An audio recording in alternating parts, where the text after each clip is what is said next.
a perspective, you'll probably hear my dog. So, really just being present here with us is what we're really excited about for tonight.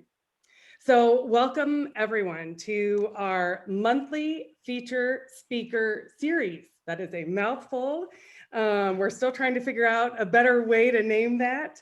But this is our monthly session for Agile Austin, and we are super excited to have you all here tonight. We're going to be talking with Marsha in a little bit, and so I'm really excited. Yay! To have Marsha here and to talk about the art and science of facilitation. So be thinking about your questions, maybe some of your toughest facilitated moments or things that you'd love to just run by and see how could I have done this different?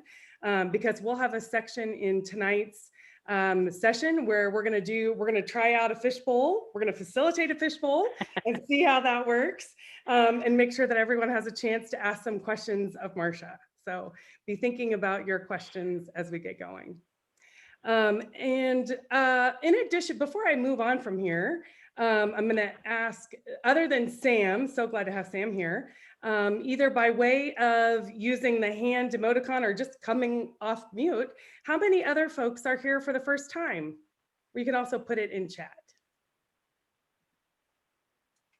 First timers, all right. I'm seeing a couple. Woohoo, Valerie, good. Awesome, okay, great. I'm a first timer. This is Tony. Tommy, great. Tony, I'm driving around trying to find a signal in a small town called Ames, Texas. So I may fade in and out. Awesome. Well, we're glad you're here, Tony.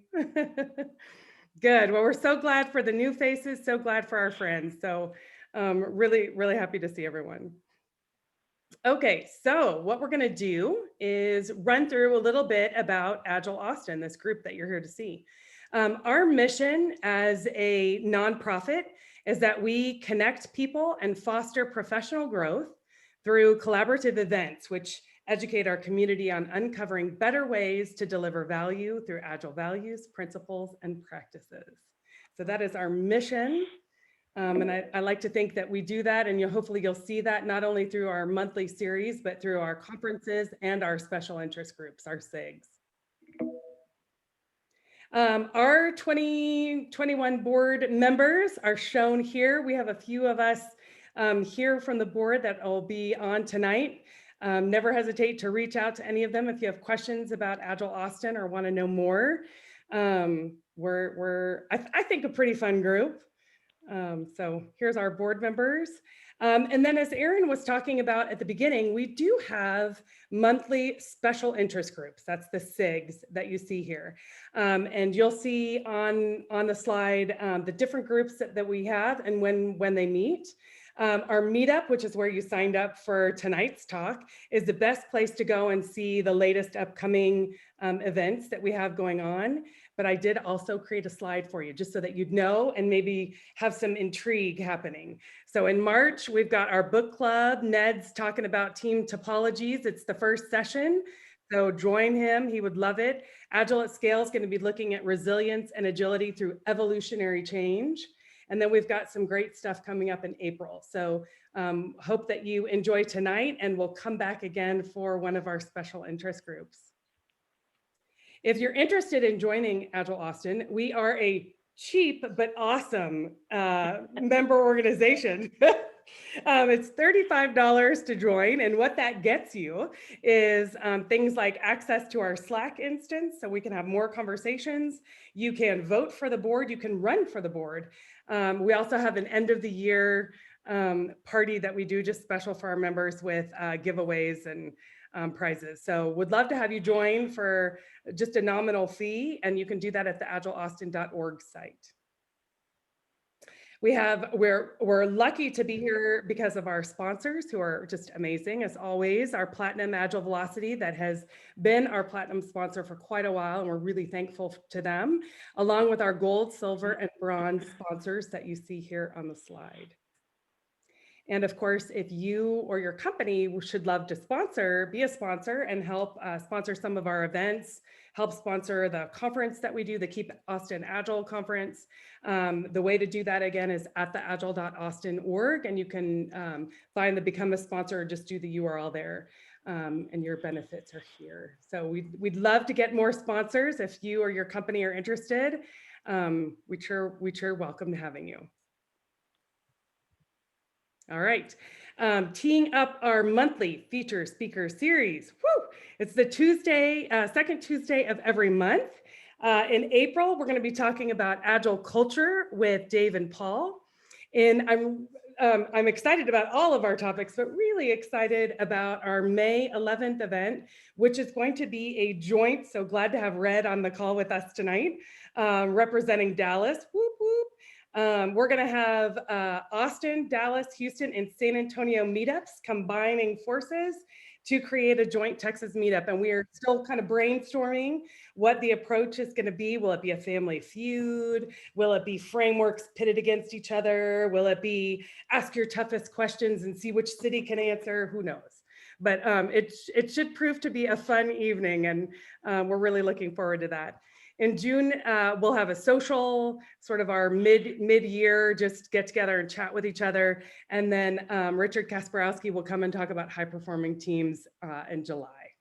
So that's some of our upcoming sessions that we have going on. All right, so in the chat, this group tends to be super active in chat, and I hope that tonight is no different. Please use the chat as a way to engage with each other, as well as we'll be engaging with Marsha there as well. So please use the chat with each other. If you know of any career opportunities, whether you yourself are looking for one, or you know your either your company or you know of an opportunity, please put that in chat. Share your LinkedIn details. This is a great time to network and connect with each other to hear what's going on.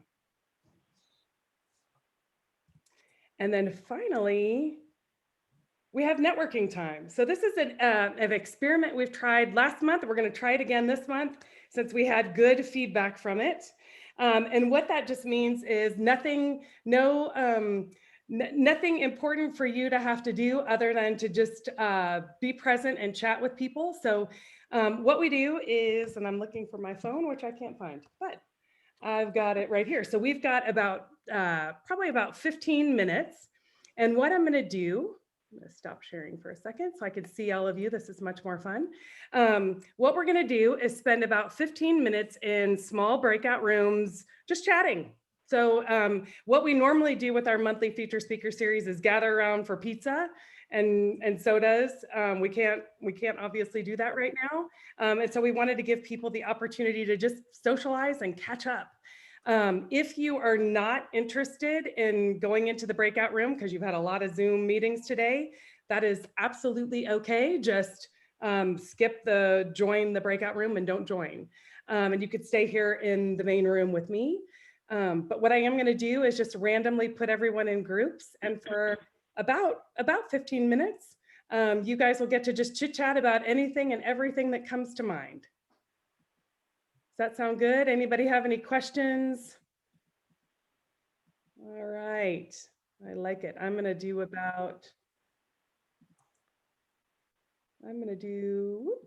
let's see, here we go. All right, so I am gonna put you in for about 15 minutes, and here we go. Go socialize, warm up those voices. Imagine you're eating pizza, something like that. Recording tonight's session, so that's your warning right now. If for any reason you don't want your face to be showing, we hope you do. But if you don't, now's the time to turn your video off because we are recording. And so excited to have everyone here. All right, so I think we've got our good crew, which is wonderful. And I'm gonna move Marsha up into the box next to me. I don't know if you guys know this, but one of the new features, and maybe I'm just late in learning, in Zoom is you can move the boxes around, see who you need to see. I love that. I didn't know that. Oh yes. Is that for just the host, or it's for everyone? Everyone. Oh, yeah, it's arrange true. the tiles however you want in Zoom. Yeah. I bet there's probably a way we can use that with some The of our best. facilitation techniques. The best. Did I just Don't put me do at the topic bottom right now, there? okay? Don't put me at the bottom. The way you I've that's gotten what I set up need. right now, we can't copy the chat the way it's set up right now, it looks like. Oh, the chat. No, I think only I can save the chat. So I'll do my best to save it, but I will let you know that I have had some faux pas moments in the past where I thought I could do it and I didn't. So if there's anything in the chat, I'll do my best to save it, but grab it if you can. LinkedIn is giving me threatening messages that I've sent too many invitations to connect. So I've put my information in the chat, but I can't, I'm afraid if I send invitations, LinkedIn will stop me. Ah, got it. So everybody connect with Sheila. Sheila, you put your LinkedIn link in the chat and everyone will just connect with you. How about that? Perfect. Right now, Sheila. That's Yeah, right. I'll put it in again. Perfect. Okay, good. All right. Well, welcome everyone. So excited to have you to tonight's session, our March, especially for International Women's Day was yesterday, and really excited to have Marsha here with us. She is the author of The Art and Science of Facilitation. And just to let you know, there'll be 2 books that we're giving away today with this very cool wheel tool that we're going to use. Woo! So we'll spin the wheel at the end. But I'll tell you what, as you can see with all my little, it's a really great book, very useful. And so I'm really excited to have Marsha here. Marsha is the CEO of Team Catapult. She has been, Marsha, you started your journey as a software developer before going into coaching. Is that right? I did, yeah. Oh, that's right. And so Marsha has been in the Agile field for over 20 years, facilitating workshops, coaching, teaching, really a strong, to me, leader change agent. And the other thing that's pretty awesome to know is that Marsha is one of the track authors for not just the Agile coaching track in IC Agile, but also the enterprise coaching track, which is pretty fabulous. And so facilitation is a passion of hers. You read that when you read all the juicy words in her book and all the nuggets of goldness. And so I'm really excited to have her here. What I want to share with you is that we're going to approach tonight as a little more of kind of an interview, interactive session, from the sense that Marsha's going to take us into some breakout rooms for just some activities around facilitation stances to get us warmed up. And then we're going to do Q&A throughout our session today. And we're going to do it in different ways. So you'll get to see some different facilitation techniques happen in our session. So be thinking about maybe some of the questions that you have around facilitation in your own practice, the way that you do it, the way you run meetings, workshops, etc. Think about maybe even a past facilitation experience you've either been a part of or you have been the facilitator of, and maybe that's something we're sharing and we brainstorm through it together of maybe ways we can improve upon it and do things differently. So that's kind of our flow for the evening. And so without further ado, I am gonna just turn it over to Marsha. So excited to have you here. Thanks, Carrie. It's just a lovely introduction. So I appreciate that. Thank you. Yeah, so welcome everybody. And to build on what Carrie was saying, I don't know about you, but I'm zoomed out. I am fatigued of being online. I didn't think I'd say that. I spent all last year going, but we can be connected, and we can be connected. But I think, as Carrie and I were talking about tonight, we had a sort of a collective vision that this would get to be something where you get to connect with people, have a bit of a conversation, not so much of a presentation. So all those things that Carrie was saying, we'll just invite you into that space to the extent that you feel up to it. So I want to kick off just as a little bit of a whole group conversation. If you want to come off of, if you want to turn your video on, great. If not, that's okay, but you might need to come off of mute to say this. So I think there's a little bit of just wanting to align around, what does facilitation mean to you? And I ask this question a lot. We certainly talk about it in our courses, because I think that word gets used to mean a whole lot of things. It's repurposed time and time again. So if you think about facilitation, like, who would like to share how you think about facilitation? This isn't about getting it right or wrong, but anyone want to share? Sure, this is Diana. Sorry, I'm not on camera at the That's moment. okay. Hi, Diana. Hi. Yeah, I think facilitation to me, like, one of the first things that popped into my head was keeping the conversation going. Like, I think a big part of being a facilitator is to make sure that the conversation's moving, that not one person is dominating the conversation, that they're not getting stuck and like spinning. Like, if you need to go A, B, C, D, if they're spending like a large amount of time in A, just like keeping the conversation moving. Nice. Yeah, you're pointing to the process piece of it, with a little bit of the outcome being the conversation happening. Nice. Anybody else have something else they can add? Yeah, Max. Hi. Hi. Max from Austin. Hi, Max. To me, facilitation is helping guide people to a common end. What happens so many times when a lot of people get together, we go off on tangents. And you facilitate by saying, however, the scope of why we're here today is, so let's go back to that. So that is what I see as key in facilitating. Yeah, I love it. It's outcome oriented. It has a purpose. Like, we've come together for a reason. Lovely. Anybody else who would add? Yeah, Amelia. I would add that it's about creating and holding the container for all the magic to happen inside to get those outcomes. I love the word magic. So Amelia, what does magic mean to you? It's the space where you can where the folks inside can solve problems. They can be creative, they can innovate, whatever the outcome is. It's the connection between all of those human beings to accomplish that thing, whatever that thing is. Beautiful. So we've got process, we've got container, that's how magic, we're outcome oriented, we're focused towards a goal. What else? Wayne? I think, thanks. From Toronto, Wayne from Toronto here. So I'm thinking too, along the same lines, good facilitation encourages participation. Everybody should be able to have a voice. If they want to participate, they should feel free to do so and not be scared to speak in a well-facilitated conversation. Yeah. Yes, there's flow, there's safety. Love it. You got some hand waves on that one, by the way. Feels like that resonated somewhere. I think, to Wayne's point, I look for people to feel psychologically safe so that they feel comfortable, with conflict as a part of evolution. Yeah. So that healthy discourse, Yes, discourse.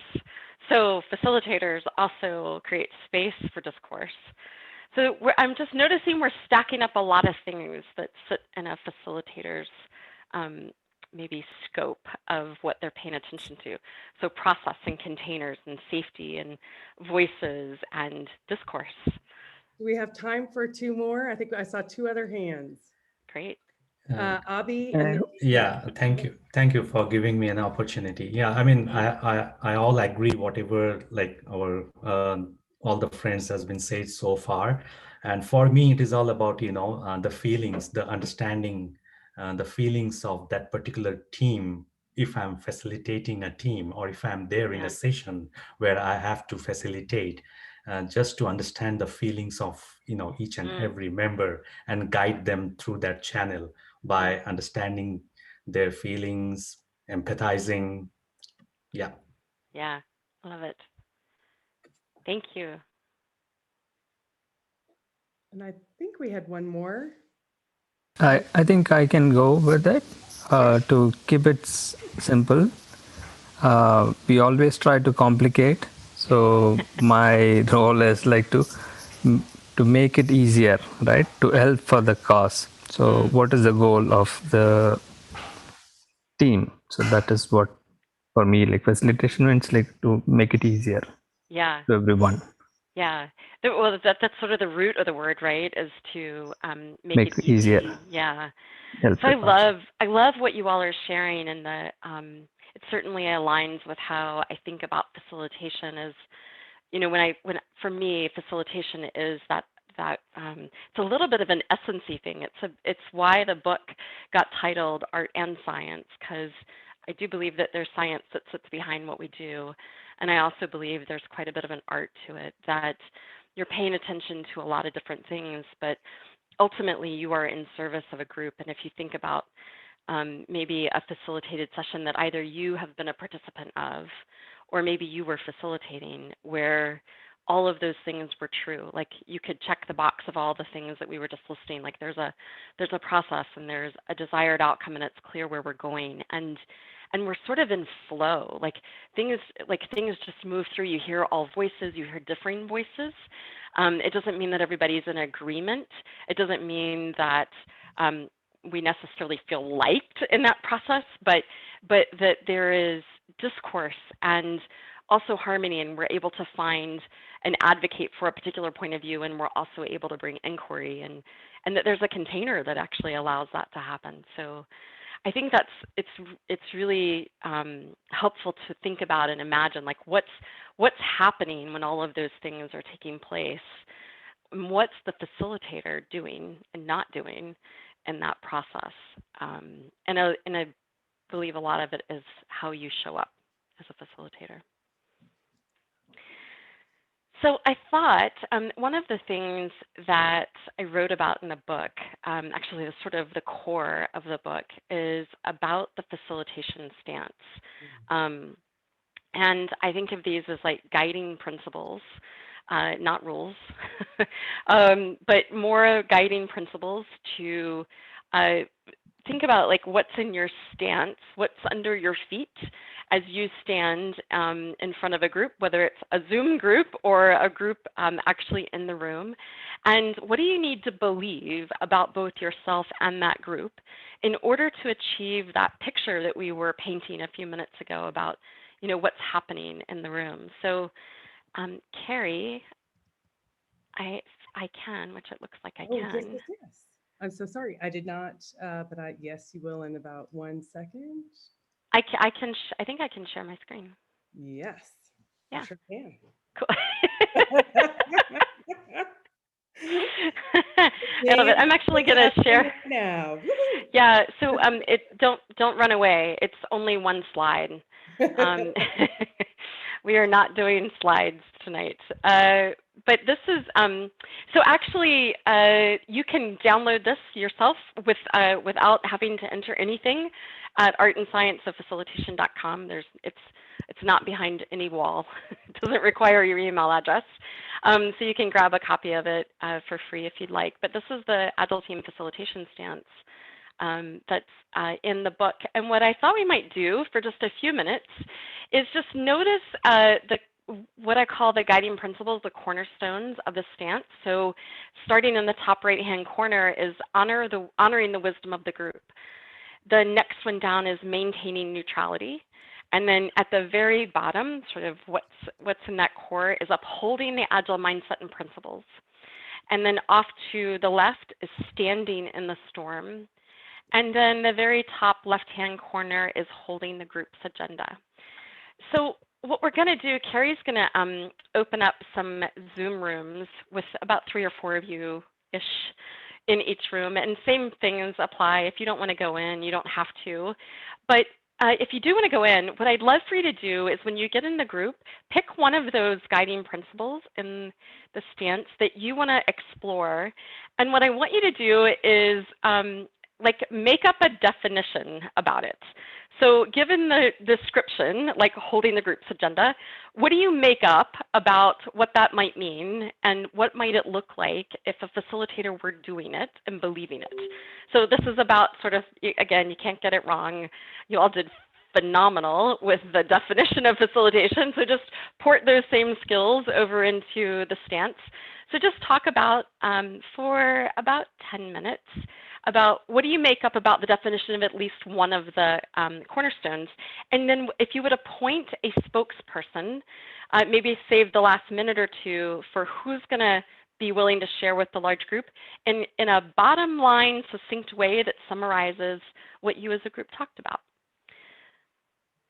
All right, so I'll stop sharing my screen. Make sure, before I do that, make sure you've written down the one that you want to dive into. Now, when you get into your small groups, you're going to have to potentially duke it out as to which one you want to talk about. I love it. Virtual thumb war. Yeah. Okay. Hey, are we ready? Yes. Let's do it. Group. Woo woo. What do you make up? All right. Breakout rooms are open. See you in 10.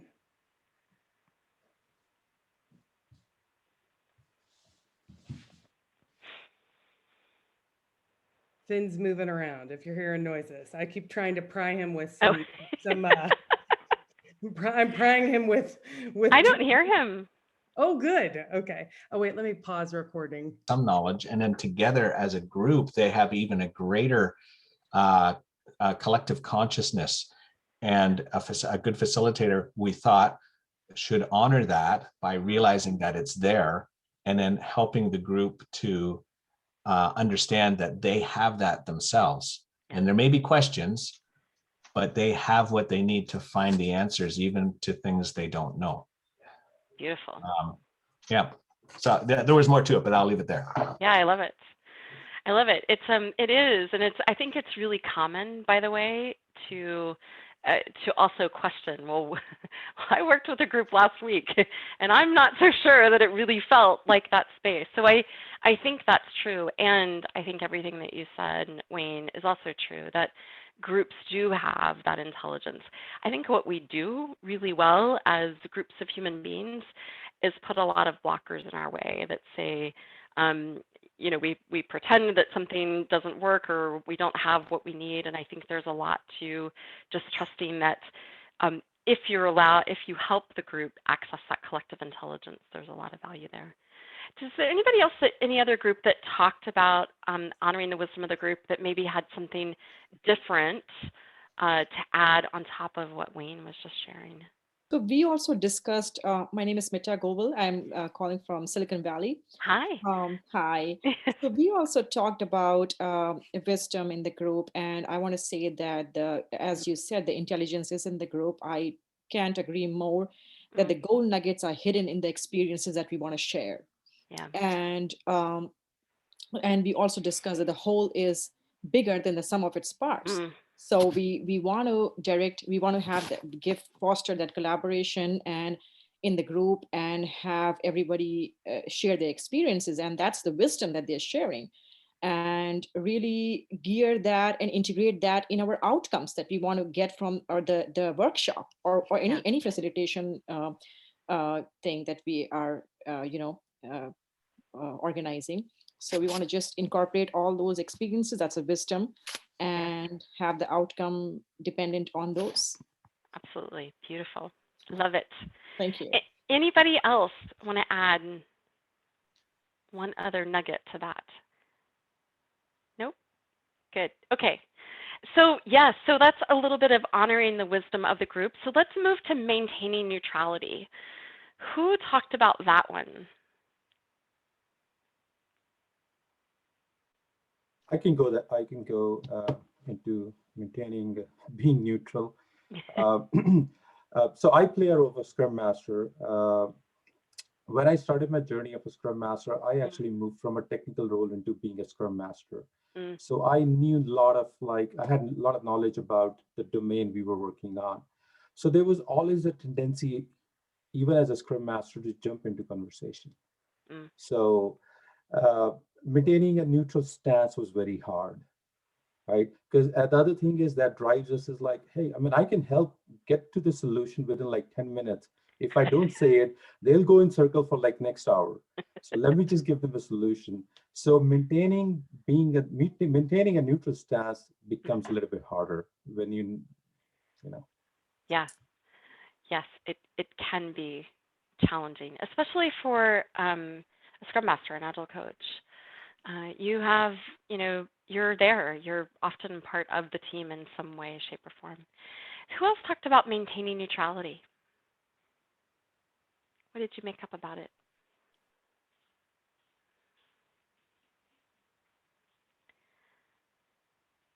Maybe nobody else talked about it.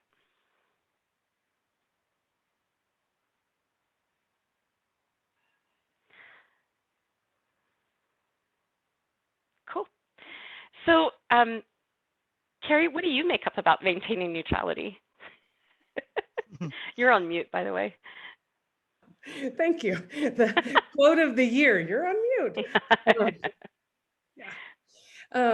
I think so something that comes up for me when I think about neutrality is much like what was just said. For example, when you are a part of the team or coaching the team, or like most recently, I was in a consultant role and there to be a transformation consultant, and we're doing our transformation workshop that was 3 or 4 days, and I'm facilitating it. Yeah. And getting the back and forth of, kind of people come and ask me questions and me trying to figure out, hey, wait a minute, I want to honor this space and make sure that I'm not giving what I want to see you do and what I want to see happen, but rather, here to just let that flourish and let that come out, no matter how often they look to me. Oh, but you're the consultant here. Who cares? Like, let's be, it's hard. It's hard when people look at you and they're wanting, well, what do you think? What do you think? And it's like, oh, no, wait, I'm here to hold the space. And it's explaining again what my role is, and that, I could take that hat off, but in this moment, I'd like to keep it on and help you figure that out. And that's hard. I think of all of these, this is the one that probably holds the most tension, and the most what can feel like polarity between how to be neutral, can I be neutral, or just offer my opinion. You said it really well about, I could just short circuit this conversation and get right to it. And I think if you think about any time where you've ever been invited to collaborate with others, or invited to a meeting, who knows whether it was to collaborate or not, but if you think about, can you think of a time, I guess would be the question, of when you went to one of those and you felt like you were being railroaded, like the decision had already been made and you were just a part of some game that was being played out, or some theater that we were sort of acting through the scenes in order to get to the final act that someone else had pretty much already defined, but we were just going through the motions. And, a lot of times I think people say they dislike meetings, they don't want to come to ceremonies, they don't feel connected or engaged in them. I think a good place to sort of get curious about is how much neutrality is there, where is the process, and is the decision already made, or are you really looking for something from the group, a new decision or a new concept or new thinking to emerge from the group? And if so, I think neutrality and being able to step into that space really fully is so vital. And if not, then maybe there's a different hat, a different role, Carrie, like you were saying, of that you put that on and say, well, actually, maybe today is not collaboration. Maybe we're going to do some training, or I'm going to fill in some holes, or we're just going to say, here's what we're going to do. Here's the decision.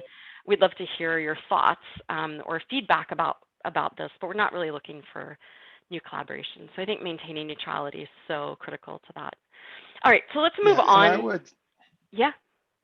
If I could just take 10 seconds, I think that is incredibly challenging. You said, not only because we have to maintain neutrality, as facilitators, we have to encourage other people to maintain neutrality. So it's like going 2 steps up. That's tough. Yep. I can't do it. I can't. Yes, you can. Okay, so uphold the Agile mindset and principles. Who talked about that? Anybody?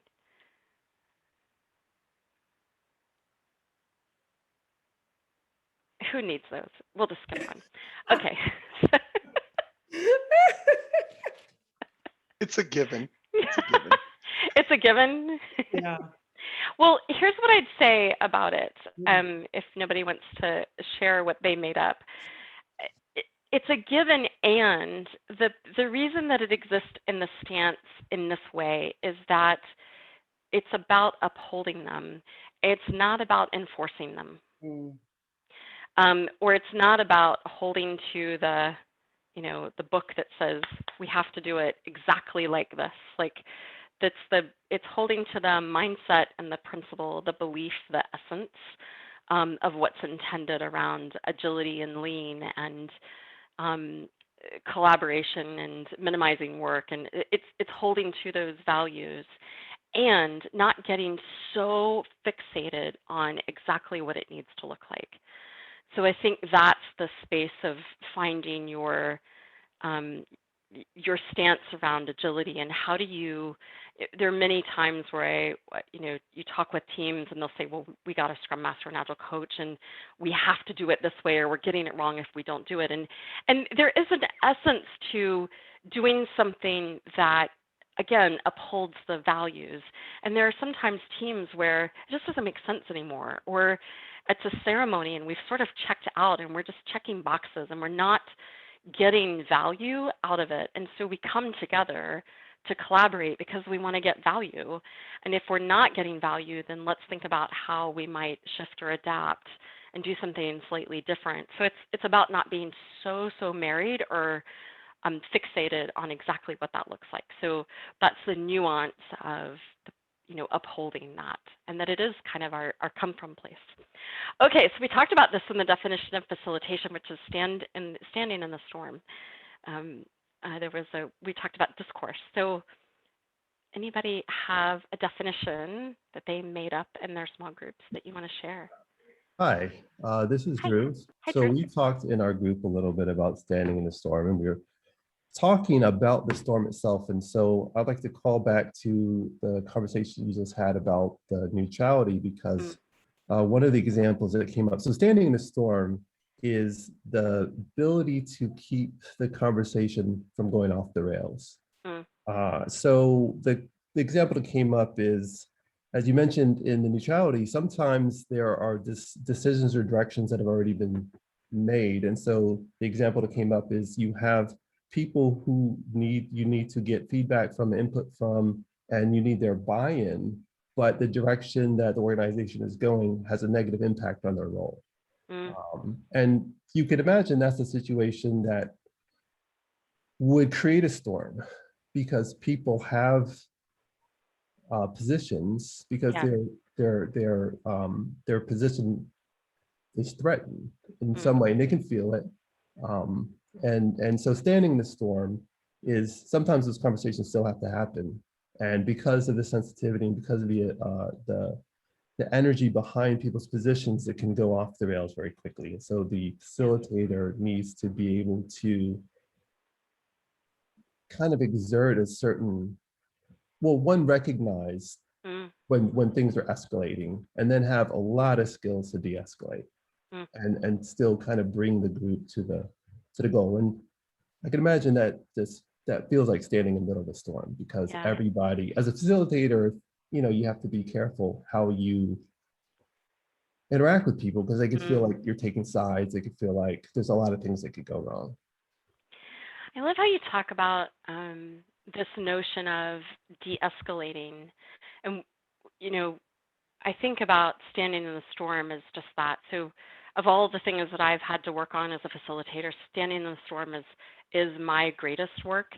I will, if you've ever heard me talk about anything around how I got to where I'm at, I came to facilitation in 1994, so I've been doing it for a number of years.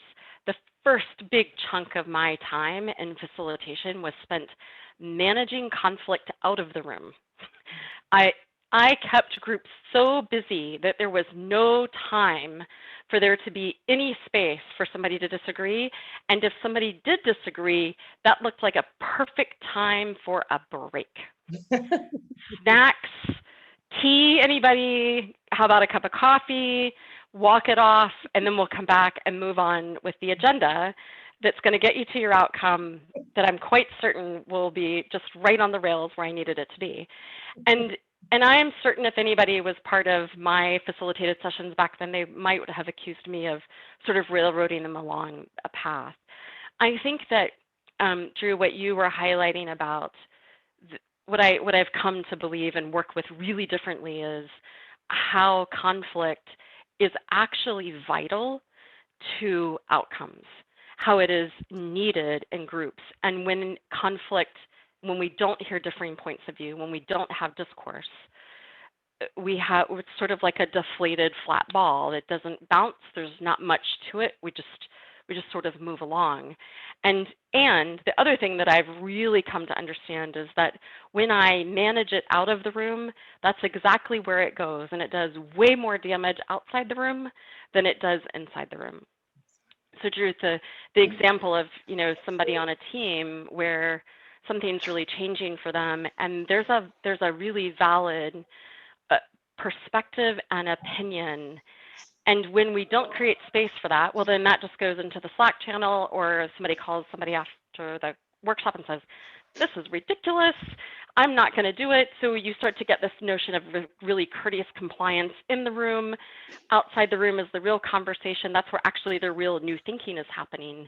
But inside the room, we're just sort of moving the shells around on the table. And we don't have the tension that we actually need from the conversation. And so wherever your own relationship is with being able to create a container and hold space for a group to be able to do that, for me, it felt very much like being in a storm and learning to, like finding a way to help a team lower the stakes, to de-escalate enough to stay in the conversation.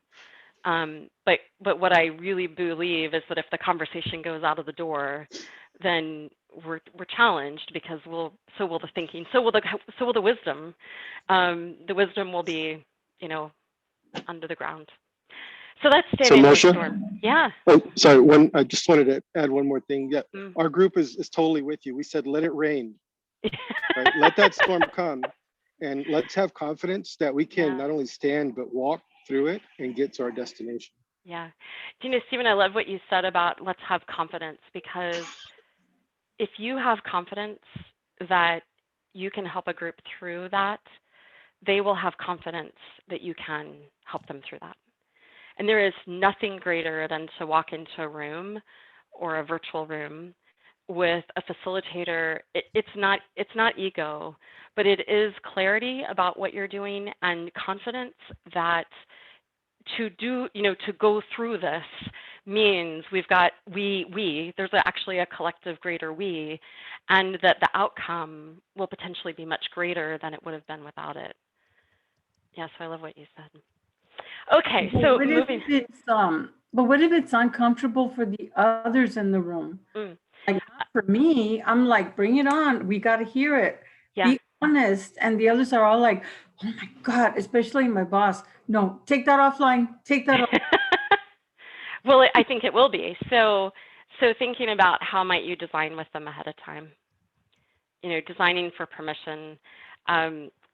I'll tell a quick story because I was with a group, back when we used to meet in the room, and it was a really large group. So there's 35-ish people in that group. And let's just say we had definitely brought the conversation in the room, way more than I was even expecting. And it was high stakes, lots of heat, and this dear participant, he was sitting right next to me.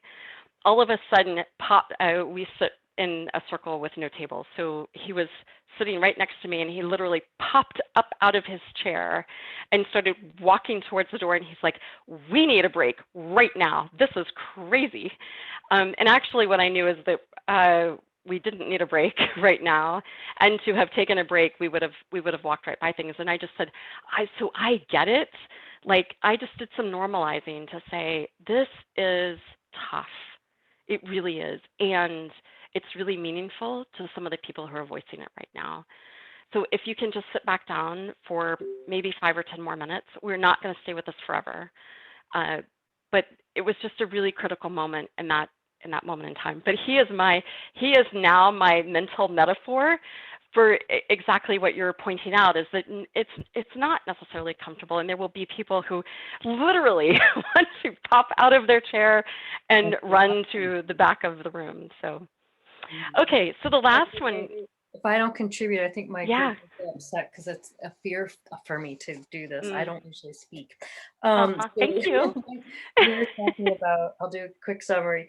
So they were talking about being present with what's going on and turning the conversation to a productive one and holding that space. And then I had attended a workshop called Radical Inclusion. So for me, empathy and connection and listening to someone's story and connecting on their story. So making sure that I'm hearing them and I let them know that I'm hearing them. And I don't say anything like, oh, I can relate to that, because it's completely about them. And so that can help de-escalate.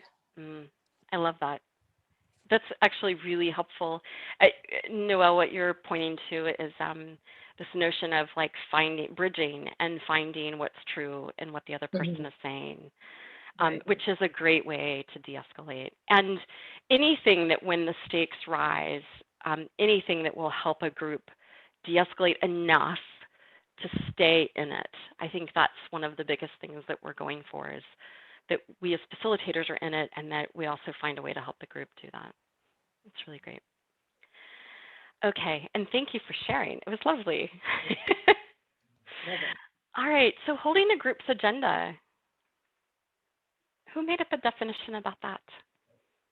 We did. We had, we talked about it at first, about keeping the focus of the team and defending the team's scope, like protecting the team from maybe being hijacked to another project, and or from people coming into your project. Keeping them on task and discouraging tangents, like going down a rabbit hole or chasing a squirrel. But then we started talking about, is it the agenda, like the literal agenda, or is it the group's agenda, meaning like what they want to get out of this? And so we said that kind of looks like maybe reiterating the purpose of the time that you're there, restating the outcomes that you've discussed. Something that one of the people said was that sometimes they do like a pre-meeting, so they work with the attendees about what they're really going to talk about to kind of help keep everything on track. And then one thing I thought was interesting about the agenda was maybe to ask each member what their personal goal is versus what the group's goal is. And then, you know, throughout the time you're together, maybe referring back to those. So, you know, maybe someone wanted to learn something and then they could learn it from someone else. And so kind of keeping that kind of agenda on track. And then something that like more of an operational thing was respecting the time boxes. So keep things moving. But then also, you know, helping people avoid those rabbit holes and that kind of thing. So that's kind of what we talked about. You covered all the agenda bases. That's fantastic. It's, you know, agenda is one of those words that has, you know, I think many meanings. Again, when you think about it in this context. And Joyce, I appreciate how you all were pulling apart what I would call little a agenda in the room, you know, the thing that's hanging on the wall or up in you know, a mural board or something that says, here's our purpose and here are the things, the topics that we're going to cover today. And yes, that is part of our role as facilitators, is holding to that, you know, that outcome focus. And then there's also this, what I call, in the book I wrote about, this notion of an emerging agenda that and I think find more of the art thing again, finding your way through both holding on to that. Also, what did people want to accomplish? So getting their voice in prior to the meeting. So what is their individual agenda? What are we doing as a group? And then what is actually emerging from us as we meet? So early on, I would stay very fixated to my plan. If I had a plan, we were going to do these things. Again, remember, if we got off the rails, it was time to take a break because we were coming back because we were going to get back on to my plan. And I learned that what was really important was to also be listening to what was emerging, and that sometimes what was beginning to emerge from the group was actually the real conversation that they needed to have. That was the group's agenda. Sometimes they just didn't know enough to articulate that as their agenda. And if you're familiar with coaching and that coaching process, that happens fairly naturally in an individual coaching conversation. It also happens with groups. It just happens in a slightly different way. And so to check with a team about, hey, so I noticed this is happening here, and it's really not related per se to what's up there. So what do we want to do with that?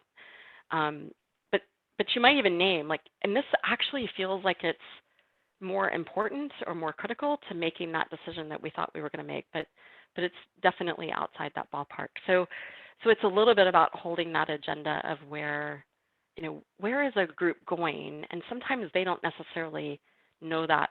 I mean, they know where they're going ultimately. They might have a desire of becoming a high-performing team or getting the product out the door, but the emergent agenda may come kind of in the moment. So yeah, it's really beautiful, Joyce. Thanks for covering all the different pieces. It's really lovely.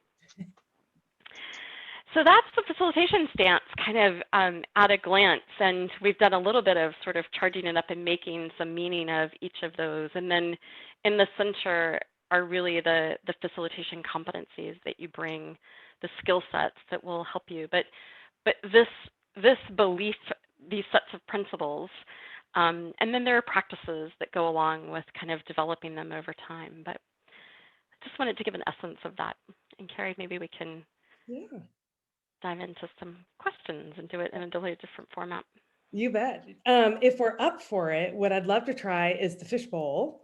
If everyone's willing to do that. And for those that haven't done this before virtually, much like how you would do in a room, where imagine in a room you have a speaker and then a couple chairs in a small circle with that speaker, and then everyone else is sitting around the speaker. And it's as though you're looking in the fishbowl of watching the conversation, watching things happen. And so, and what happens is, if you're sitting in a chair next to the speaker, you get to ask a question and stay there for that answer. And the rules of the road for virtual is, I'll say one question, please. Ask one question and ask of it with Marsha, and then you can stay visible while Marsha's answering it. But when we're done, then you will turn your camera off. And we'll always want to have Marsha, myself, and two open chairs, if you will. So two other people who will be visible. And so when that one person has asked the question and we answer, they'll turn off their camera, and the next person who's already seated there will get to ask their question. And that will leave space for one more person to turn their camera on. So we'll always try to have two people with Marsha and I in this fishbowl while the rest of us are watching and engaging. And like I said, one question at a time, please, to allow as many as we can. And we'll do this for about maybe 15 minutes and see how we do, maybe a little longer, actually, so I'll watch the time. But how this will work tactically is if everybody would, on your Zoom, if you go down to your stop video, stop your video, so you'll click on it and then your face will come off. The other thing is, if you click on the caret and you choose video settings, you have the opportunity there it says hide non-video participants. There might be an easier way to do that, but that's just one of the ways I know how. So if you click hide non-video participants, what you should then see is just Marsha and I. I know, everybody went away. It's kind of scary. Yeah. Okay, so good, because I have one question for you to start us off. But then I'll stop and we'll have at least space, like I said, for two people. So as I'm asking Marsha this question, two people, please turn your video on if you have a question for Marsha. And if it just so happens that maybe a third person does at the same time, I'll let you all work it out yourself. Just one person turn your camera off. And does anybody have questions about how we're doing this fishbowl? And how we turn the camera on when we have a question and then turn it off to let someone else. Nope, sounds good. Okay, we'll try it out and see how it goes. Yeah. Facilitation technique and the practice. Okay, so one of my questions, Marsha, in the book you talk about 3 polarities. Beware of either or thinking.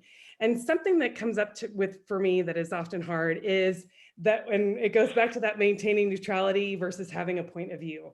And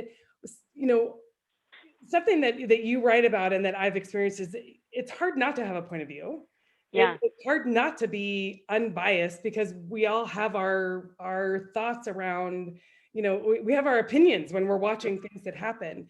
And I know there's graceful ways of maybe offering, but if we're doing that, I feel as though we've got to be crystal clear that internally, that if we're offering for the right reasons. And it's not to instill our own agenda, but rather to maybe offer a nugget to help in the conversation, et cetera. And so can you speak a little bit more about the polarity there, that neutrality, having the point of view, the dance there of when to bring it in and when not to? Yeah, so I think about, there's so many times where something's happening in a group and so maybe a one way into it is to talk about different levels of it. So there are times where I'm with a group and I have that track running in my head, like, what is so difficult about this? or why does this seem to be? Can't you just do this, whatever this might be? So there are moments where I kind of have that feeling, and so if I zip it and find a way to chew on my tongue for a little while longer and manage any body language that might be showing what I'm thinking. In my experience, a lot of times what then emerges from a conversation that the group continues to have is actually different than what I would have thought or what I would have interjected. So I think that's one kind of experience of noticing that I feel like I have an opinion. Maybe it's based on experience or something that I've observed or just something that I feel like is missing. So I think that's a piece of it.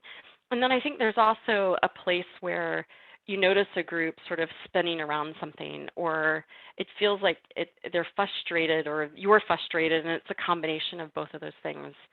And I think having a point of view, there are times where I might just say, so I'm going to step out of facilitating you for a moment. Like, here's what I'm hearing, and inject a point of view that actually it's not neutral at all. It has judgment around it in some way, shape, or form, that this would be better than this, or, I've heard you talk about this 10 different times.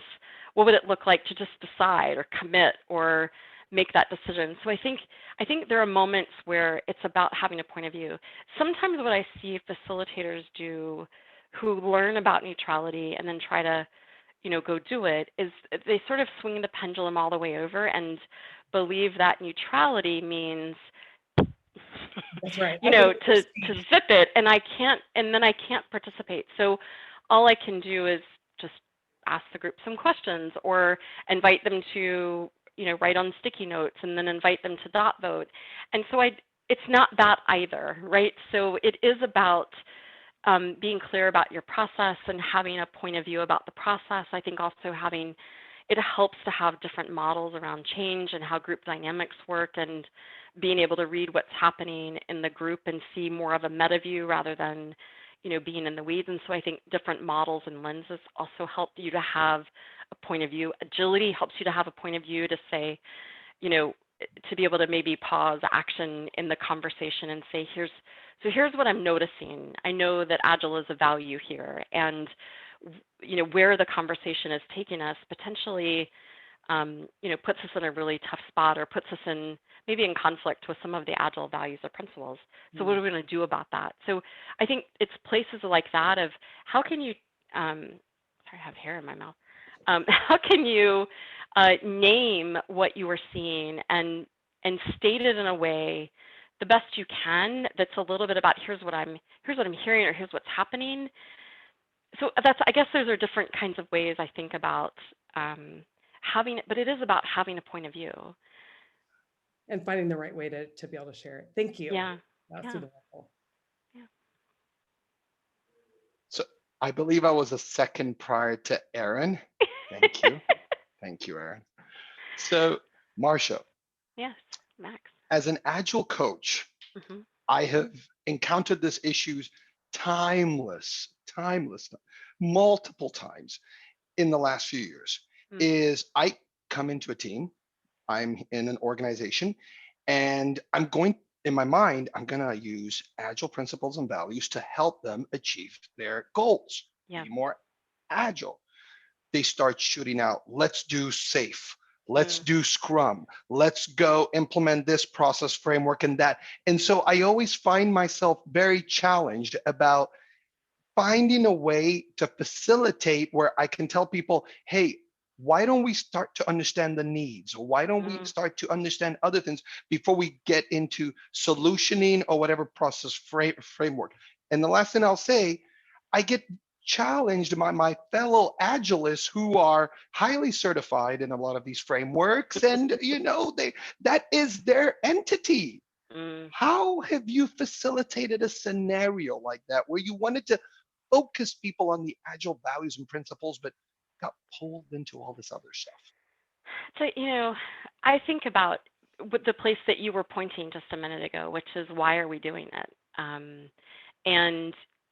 And I think maybe I think about any kind of facilitation process that allows people to, if a group wants to talk about the solution first and you find it difficult to bring them back to the how, then just let them put all of the solution things up on a board somewhere.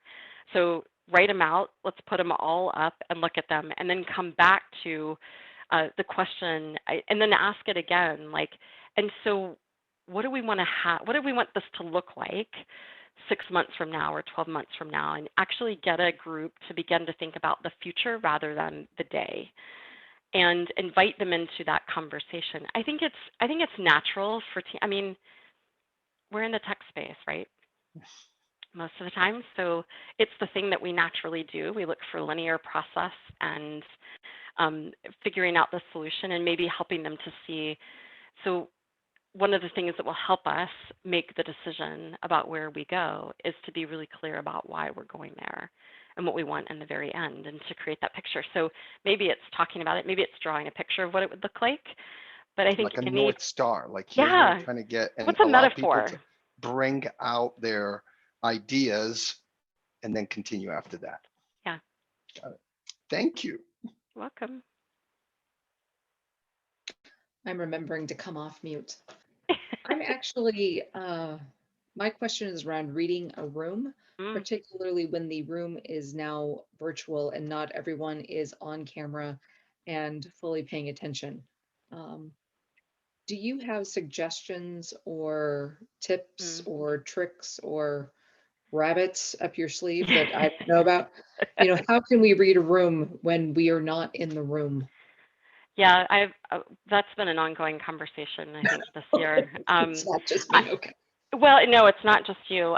I will tell you, so I'm pretty closed system about a couple of things, and I'll share, I'm happy to share them, and everybody on the call might be like, you're crazy.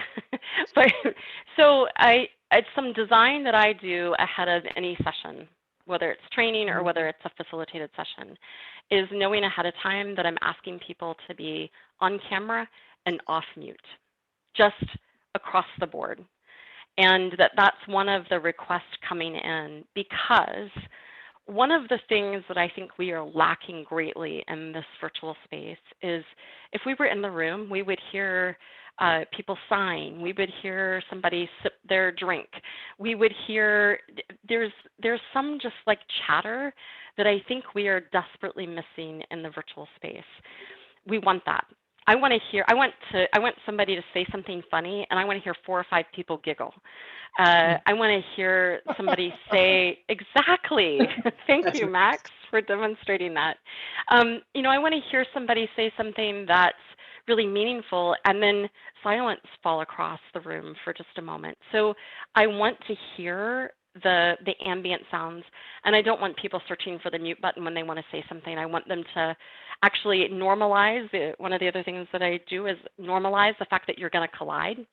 2 or more people are going to speak at the same time, and when you do, just name yourself in short, you know, sort it out. So I think there's some aspects of that. Normalize, yeah. Yeah, and and it's such a real debate, because there are some people who are quite resistant to turning their cameras on, and I just have a conversation, and we talk about why, for all of the reasons that I just said, because it creates connection, and what we are missing right now is connection.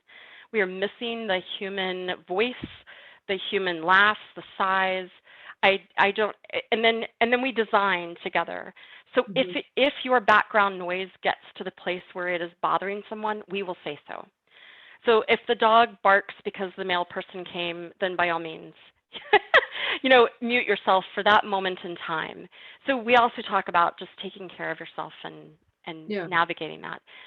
It does create a different kind of container. And I think it creates a deeper space. The other thing that becomes just, it's part of in the room for me, but it's also online, is doing some sort of check-in process and making the check-in a way of people maybe naming what's happened for them and what they're wanting to get out of today. So it gets all voices in the space, it gets everybody warmed up. It's often about something that's personal to the individual, not more than they want to share, but that gets and starts to create connection.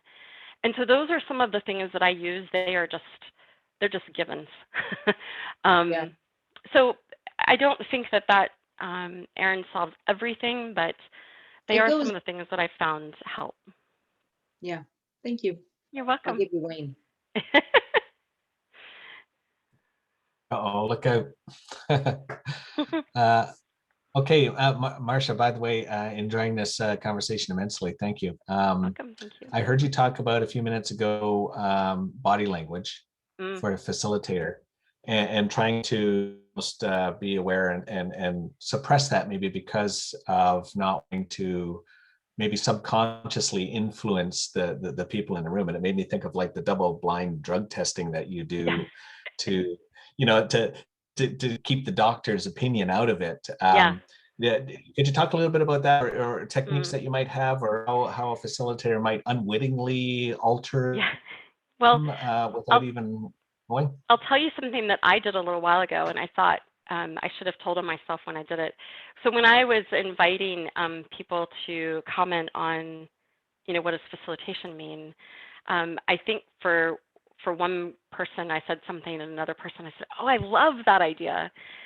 I genuinely was loving all of the ideas, but there is something about, like, we could ask everybody, you know, did that create an impact for people? It can. My excitement over what someone says, whether it's through body language or here on Zoom, it's much more going to be voice and intonation and excitement and energy that I'm bringing. But for me to say to someone, oh, that was great. And then for me to go to somebody else and say, oh, I loved that. What I'm likely doing for the other person is, oh, so I got it wrong. Or that's all right, I won't. I'm not sure I'll contribute again. So I think there are little things like that.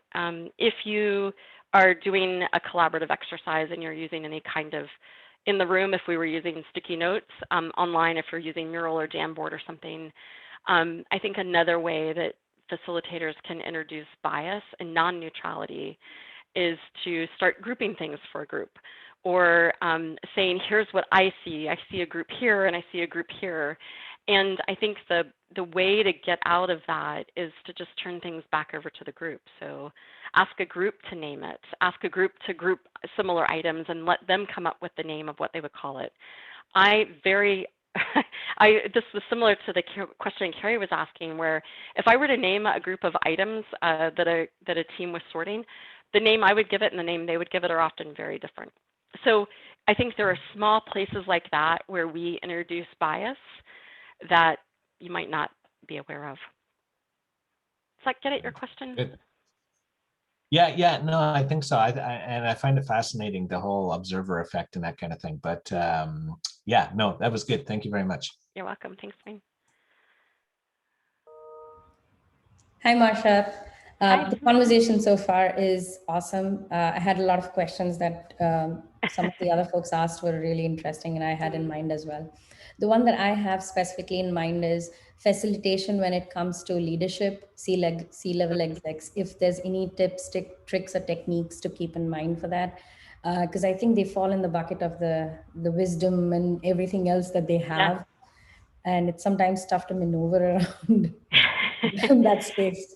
You know, I remember the very first time I worked with an executive team, and the one thing that I'd want everybody to remember is that they're a group of human beings, just like any other team you're working with, and often suffer from the same group dynamic challenges that every other team does. It's just the stakes are a little bit higher, and in some ways it's a little bit harder, believe it or not, for them to be authentic and vulnerable and share what they really think, because something is expected of them, or they're expected to have answers, or people are sort of looking or defaulting to them.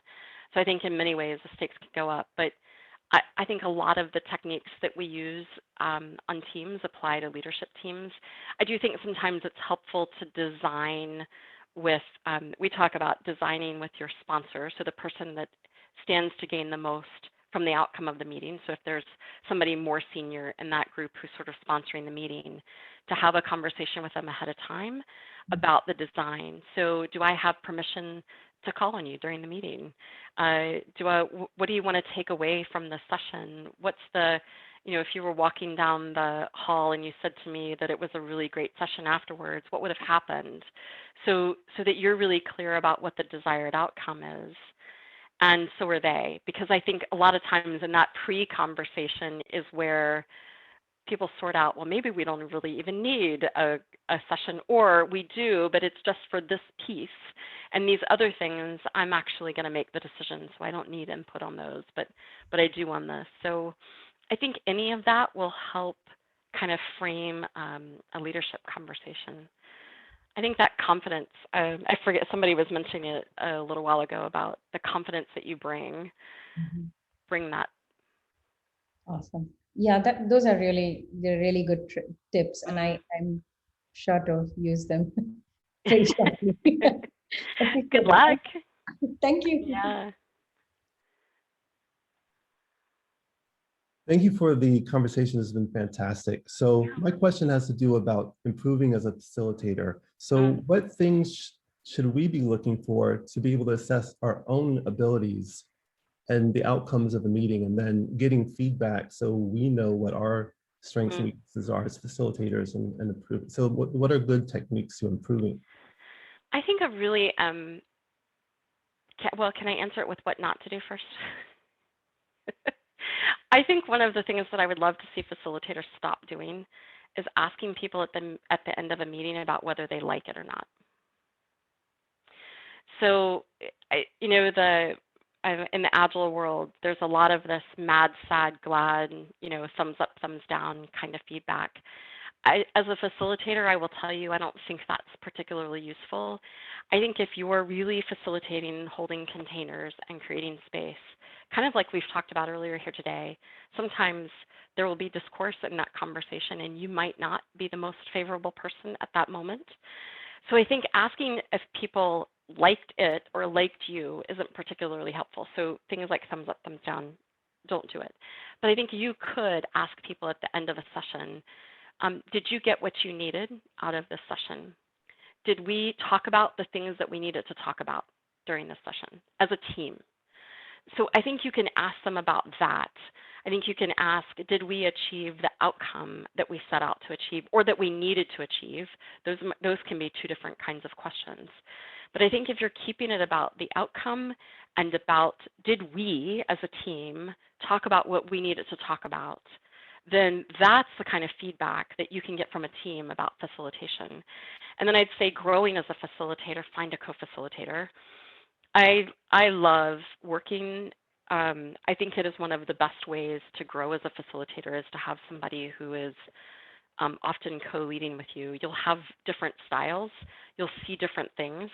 When one of you is managing one piece of a room, and somebody else can be looking at making eye contact with people and who's playing in and who's not, and where's the voice gone silent, and you can be looking at process. And at the end, you can have a debrief and talk about, you can design this with your co-facilitator up front for how do you want feedback, and do you want some feedback at the end of that session? But I think you grow facilitation by doing it.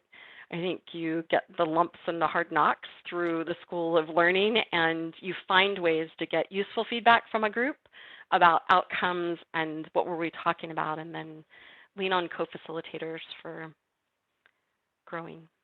Thank you very much.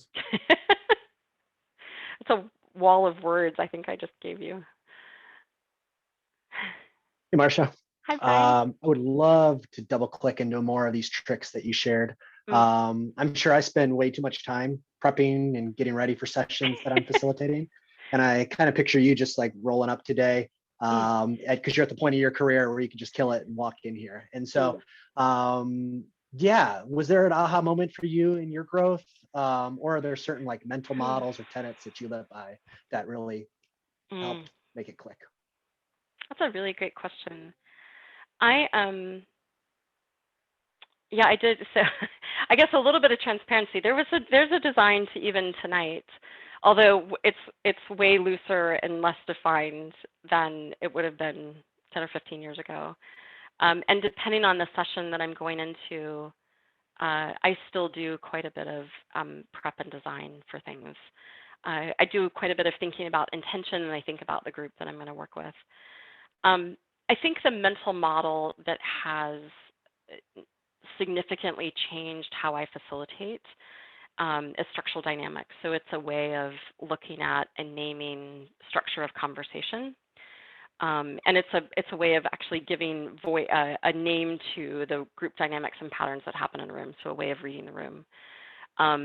That fundamentally shifted so much of how I think about looking at conflict, how I can see group patterns and group dynamics really differently, and that just informs sort of what I do. But to your question about like how did I grow, a lot of that has come through reflection, like doing something, getting some of that feedback from a group, and then really spending some time looking at, so how did that go, and what part of that was I maybe contributing to that maybe didn't go well, and what part, like what could I have done differently?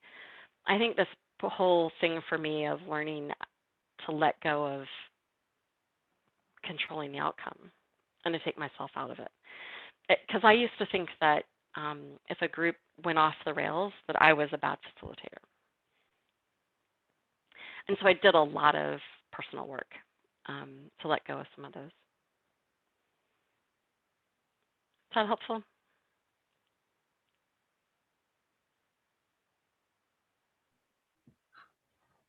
Hi, I'm Abby from Winnipeg, Canada. So Hi. Hi. It's been nice conversation. In fact, some of the questions I was thinking about, I was like framing in my mind, but my fellow, I mean, all my friends, they were asking one after another. I have one thing, is going around in my mind. To be a good facilitator, I found, I mean, in my humble, understanding, we should create some trust, the safe environment. What are all the good tricks to create a safe, sound, trustworthy environment to be a good facilitator? What you have done so far? Any tricks, tips would be helpful. For me, it's about getting to know people and for them to know me and how I think about facilitation. So if I'm going to work with a team that I haven't worked with before, I interview them ahead of time and ask them the questions about what do they want to get out of the session, and I'll tell them a little bit about how I facilitate and what they can count on from me in that session. So I don't think there's one thing, I think, to build containers and create trust, but I think those are things that are important to me in creating some of that connection. It's also where I start to hear challenges. So also working, I think over time, you build trust with a team. So those things that we've been talking about today around neutrality and valuing their voice, and as you work with a team over time, I think you will gain their trust by demonstrating the things that you following through on the commitments that you say. So if you start out saying, I'm here to facilitate and I'm going to be neutral, and then you do the opposite, it breaks down trust. If you follow through and are neutral, then they learn to trust you and go, hey, well, that was a pretty productive meeting, and I actually trust that what he says he's going to do, he actually follows through on, and it builds trust. And I think trust builds slightly differently online than it does face-to-face, but it is some of that, that doing what you say you're going to do piece that can be really helpful. Is that helpful? Thank you so much, Marsha, Yeah. and thank you, Carrie, for this lovely, meetup today, and thank you so much for all your experience, sharing your experience. Thank you. Oh, you're welcome. Thank you. So Amelia, did you have a question? We'll have you be our last person, if that's okay, and then we'll go to giving away our books. Nice. Awesome. I just wanted to ask, what's inspiring you currently? That's a really great question. That might be the one that stumps me. What is inspiring me? To be honest, what is inspiring me at the moment, I don't have some great epiphany. Last year wore me out. And the first half of this year into January and February, I have really been leaning into, I'm a fairly driven individual about having a vision, being really passionate about what I do. And right now, it's been a new phenomenon. I keep saying, where's my mojo gone? Like, where's my vision? Where's the next thing? Like, what's calling me?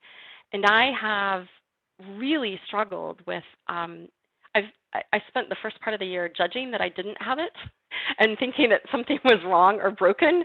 And where I'm at right now is I'm just resting. I'm just resting and enjoying this part. There's some new things that have just started to form that aren't quite solidified enough to say, like, this is a thing. There's some longer term things on the horizon. There's a second book that has a title and a couple of chapters that I'm not ready to pick up yet. but I think this year has really been about making it okay to just recover. I've decided last year was a lot. So that's my honest answer. Thank you. Yeah. Awesome, honest answer. Before I turn it over to picking our two names, so everybody please feel free to turn your videos back on.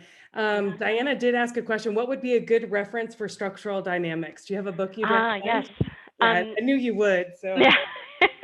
Yeah, check out Reading the Room by David Cantor. That is a really great source for structural dynamics. We have a 3-day class actually that we teach on it as well. Yeah. I'm just putting that in chat too. Okay, so thank you. So first and foremost, thank you so much, Marsha. This has been so much fun. At least I think it has been. Oh, thanks. I love it. It was lovely. There was a little bit of just sort of random see what happens tonight. So Thanks for engaging. I just like no more presentations. Yes, it's so awesome. Okay, so Marsha introduced me to this amazing wheel of names. And I have been quietly in the back putting in everybody's name into from the attendee list.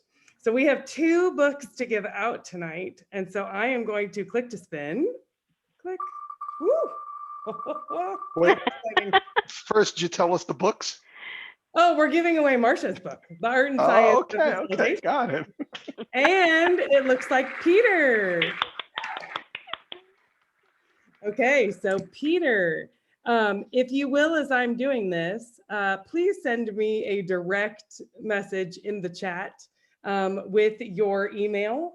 And so I can connect with you afterwards to make sure I get you the book.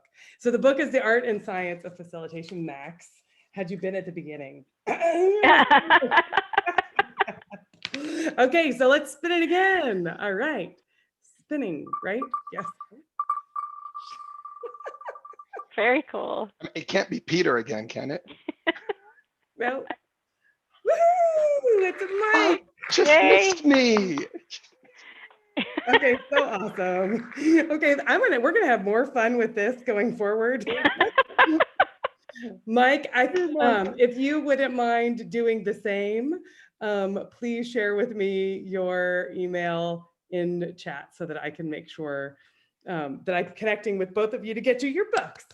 So wait, is Mike here? Because you have to be here to win. Oh, I thought he was. Oh, he is. I see Mike. Yes. Yeah, I was like, it's because we have the hide non-participants going on. Yeah, Max, you have to stop lobbying for you to win a book. That's right. Max is like, please, please. Good. All right. Well, we are at the end of our time together, and just again want to say thank you to each of you for spending the last couple hours with us. This has been just so much fun, and I love diving into the world of facilitation. So Marsha, so love having you. I know it's East Coast time for you, so it's an hour later, and for those in Toronto and some of the other parts of the world that's later, thank you for spending the evening with us, and we really hope that we see you again at one of our upcoming Agile Austin events. So thank you. Have a great evening. Thank you. And take care. Thanks, Marsha.